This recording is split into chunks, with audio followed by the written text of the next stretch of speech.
Law number 13, the law of identity. Shared values define the team.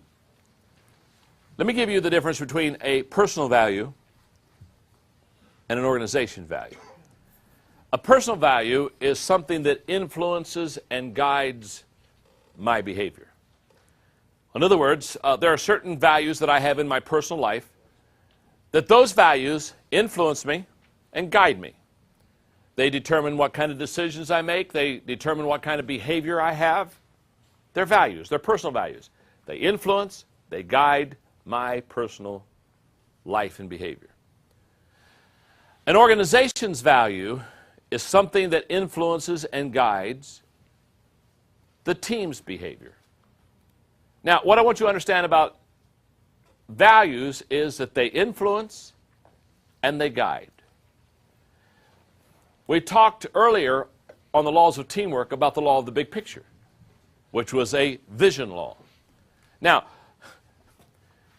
when I speak of vision, I talk about the head of the organization. When I talk about values, I talk about the heart of the organization. Values are the heart and the soul of your company. They're what gives your company purpose and meaning and significance.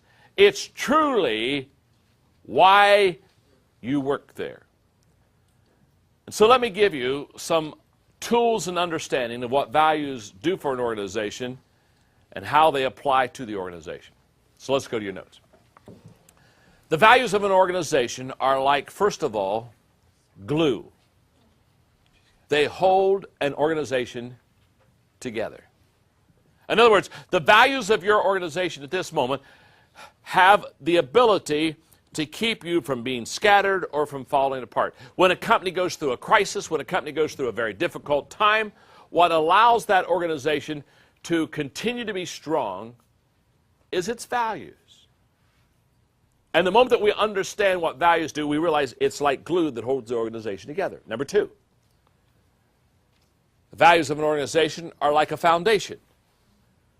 They provide stability for the company to grow. In fact, it's the foundation that allows the company to be built. So values are what you build your organization on. Number three, the values of an organization are like a ruler. They set the standard for the team's performance. It's from those values that you get your standard. Number four, the values of an organization are like a compass. They give direction and they give guidance. I think it was Roy Disney who said one time, it's not hard to make decisions when you know what your values are. But let me just turn it around. It's very hard to make decisions when you don't have any values. I mean, you're just kind of whippy and in the wind and just kind of go any way that I suppose the wind blows. Number five, the values of an organization are like a magnet. They attract like-minded people. You see, this is the law of identity. Basically, this is saying that the values define the team. So when your team has shared values, these values are being practiced, these values are being observed. So who is attracted to your organization? Like begets like. Birds of a feather flock together. So the people that are being attracted to your organization are people that have like values. So because values are displayed in behavior, they're easily seen, they're easily experienced, they're easily witnessed. And so when people witness those values and they see those values, there's a drawing to that organization of people that have like values. Number six, the values of an organization are like an identity. They define and they identify who the team really is. Now, I can get passionate about values, so let me just talk to you for a moment about one of the values of our company. We have 6 values in our Enjoy organization. But all I need to do is teach one. I don't need to teach 2, or I don't need to teach 3. One will get the point across. One of the values of the Enjoy group is that we truly want to add value to people. I said that in an earlier training tape today. My goal is to add value to people. When I go help somebody, when it's done, I want to say that I've been able to add value. If I've added value to them, I'm a happy person. So that is a personal value in my life. And because it's a personal value in my life, and because I'm a founder, and I'm an owner, and I'm a leader of an organization, that those values have bled through. And I've taught those values to my people. Basically, I've told them the only reason for us to exist is to add value to other people. And if we don't add value to someone, if we don't add value to an organization, if we don't add value to a company, if we don't add value to a congregation, if we don't add value to people, we really shouldn't be doing what we're doing. So let me share with you, when I was teaching this value to my organization, I shared with them 4 ways of how to add value to people. Remember, values are exhibited through behavior. So if adding value to people is a value of my organization, which it is, then I need to teach my people how to truly act out and behave and add value to people. And there are 4 things that you need to do to add value to people. I want to give those to you right now. Number 1. We add value to people when we truly value people. Now, isn't that simple? But it's powerful. Don't miss the statement.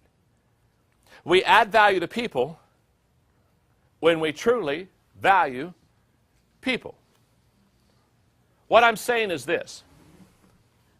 If you or I don't truly value people, we truly won't add value to them. Can I tell you what happens when you don't value people? You take advantage of them. You use them for your means.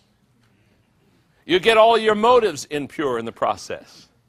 You begin to manipulate. You begin to get into politics. You begin to play games with people. Your agenda gets real fuzzy. You see, you have to truly value people. If you don't truly value people, okay. You may add value to a person in an event or in a moment. But I'm not talking about events and moments. I'm talking about a lifestyle. I'm talking about my goal is to add value to Ron not only today, but tomorrow and next month and next year. And the only way that I can ever do that is if I truly value him as a person. Not value what he can do for me, not value what he's doing for his company, but just truly value him, period. Now, I'm going to give you the acid test to help you know if you truly value people. It's a very simple test. Don't answer it by any visible signs. Just go inside. It's easy, simple. It's a yes or a no. Here's the question. Do you add value to people that you do not know, or people that it's impossible for them to add value back to you? That's a major question. In other words, do you add value to people outside of your family? Outside of your company? Oh, of course you're adding value to somebody in the company, because if you can help them to go to a whole new level, they're going to help you to go to a whole new level. I'm not talking about that. Now, you want to do that.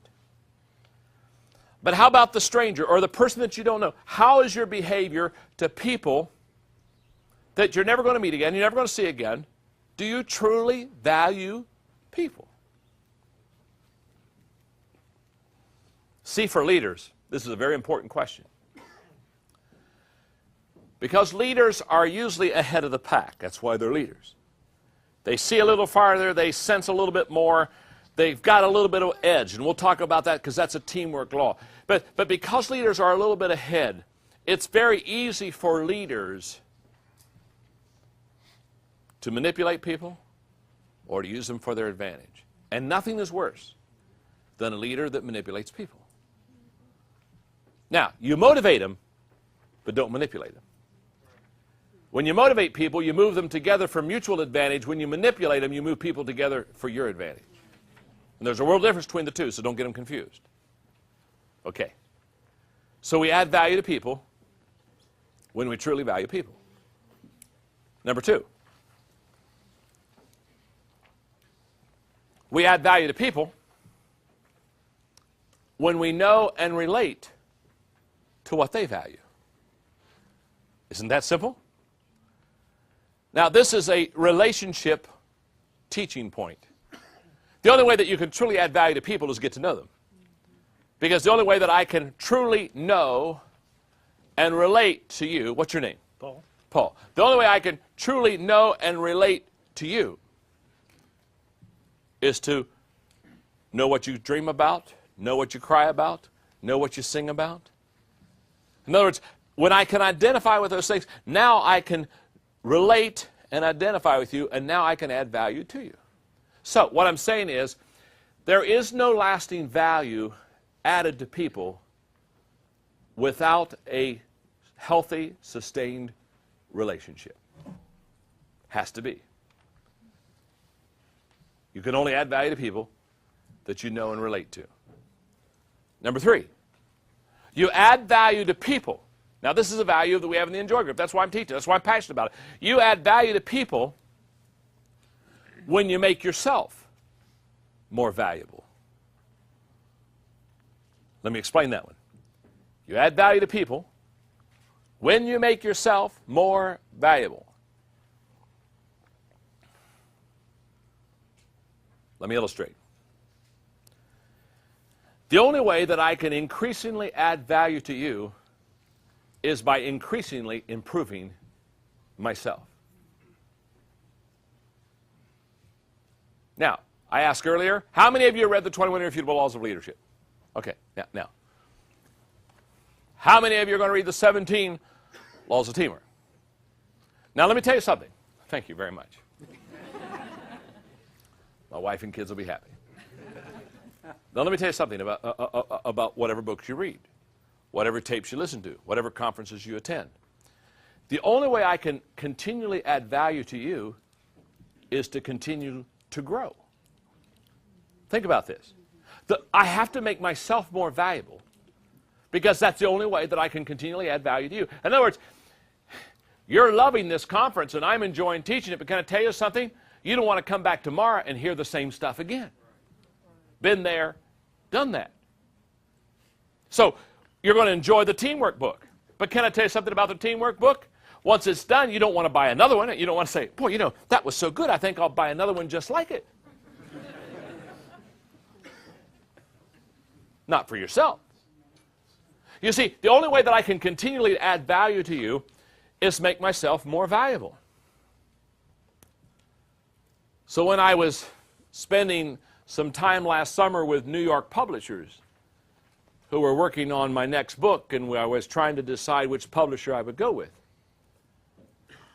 As I sat in my hotel in New York City, knowing I was going to see 4 major publishers the next morning, or the next day, I'm sitting there and I'm asking myself the question, what's the question they're going to ask me?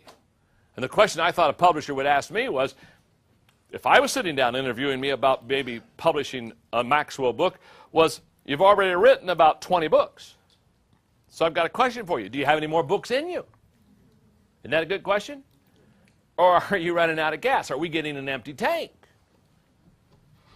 So I sat down that night and I thought, how many books do I have in me? I don't know, but let it flow. 3 hours later, I have 7 books in me. They haven't been birthed yet. Man, I looked at those 7 books. I said, my goodness, which one do I write next? And I was already writing 2 books, so I'm 9 books out. So the next day, when I went to the publishers and I'm sitting down, sure enough, the first New York publisher looked and said, John, we've read your stuff. We're very excited about potentially developing a relationship here, but we've got to ask you a question. You've written so many books. Do you have any more books in you? I said, I'm glad you asked. Are you ready to take notes?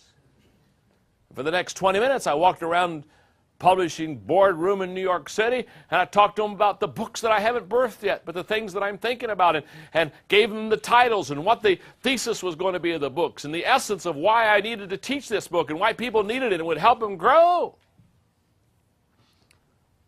They got excited. You see, they got excited because, you see, they realized that as an author, I'm going to keep growing, I'm going to keep learning, I'm going to keep expanding. I'm not running out of gas. Let me put it this way. If you're leading your people and you run out of gas, the normal tendency when you run out of gas is to stop.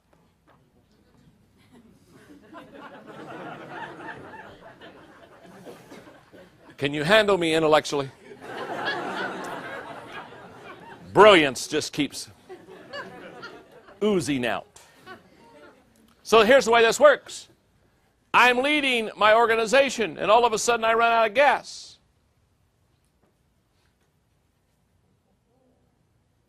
I'm no longer leading my organization. I know all kinds of people in companies. They still have the position of a leader, but they quit leading a long time ago.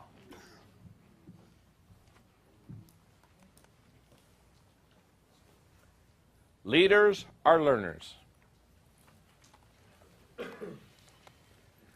And you add value to people by valuing people. You add value to people by knowing and relating to what they value. You add value to people by making yourself more valuable. And again, just excuse my personal faith a moment. You add value to people by doing the things that God values. I believe that's the only thing that's eternal. I believe everything else is wood, hay, and stubble. So last week I was in the Caribbean with Todd Duncan, who is a major teacher, trainer, leadership development for people that are mortgage professionals, and he had 75 presidents of companies in a room, and I spent a day with them. When I was done, I looked at Todd and I said, I got a question to ask you. Did I add value? Was it worth the expense? Todd gave me a big old grin. He's a big guy, tall guy, gave me a big hug and said, John, you have no idea what you've done for us. Okay, I can get on a plane. I can go home. I'm happy. I added value to people. It's a value in my life. I encourage you, as a team member, as a team, get together, sit together, and begin to outline what your personal values are and what your team values are. And listen to me very carefully. The only way that you can be successful on your team is when your personal values match the team values. When your personal values are out of whack with the team values, you may be on the team, but you won't be effective. That's the law of identity. Shared values define the team.